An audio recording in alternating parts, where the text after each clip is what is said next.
لما تحرم شيئا قل يا ربي يا مغني، ينسيك لا تتذكر. عيد مبارك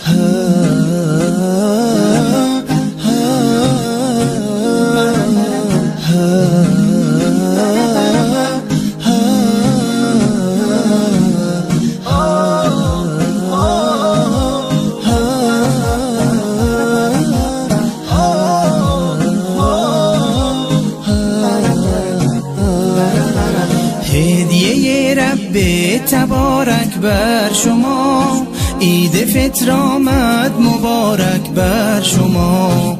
مظهر توحید و ایمان آمده، مؤمنان را عید مهمان آمده.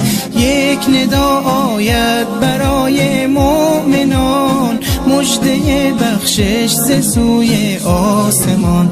روزداران آمده عید سعید، آن که باشد بر دل مؤمن نوید. روز ایثار است و روز تهنیت، روز تبریک است و روز تسلیت.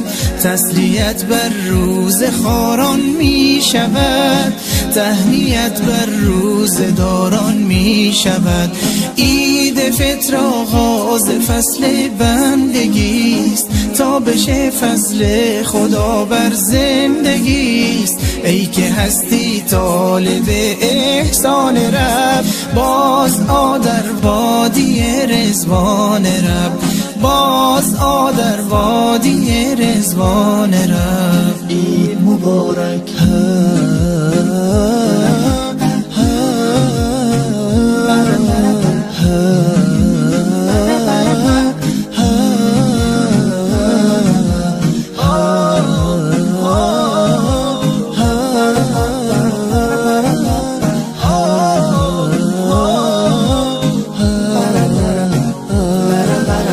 هدیه رب تبارک بر شما، عید مبارک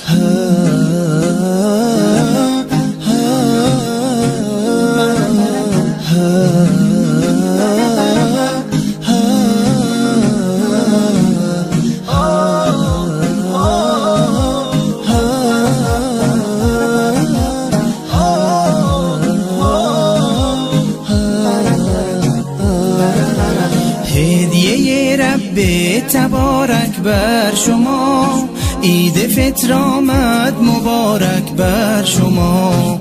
مظهر توحید و عید مبارک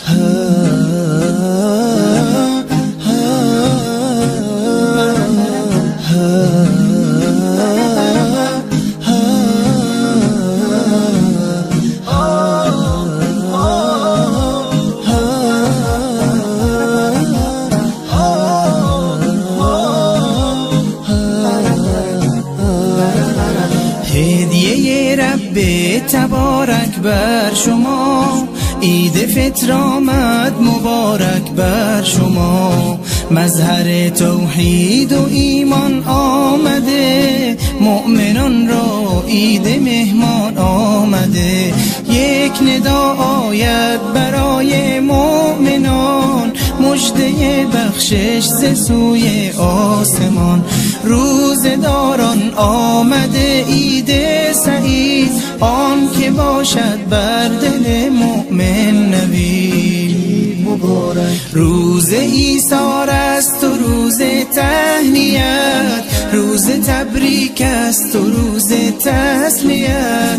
تسلیت بر روز خاران می شود، تهنیت بر روز داران می شود.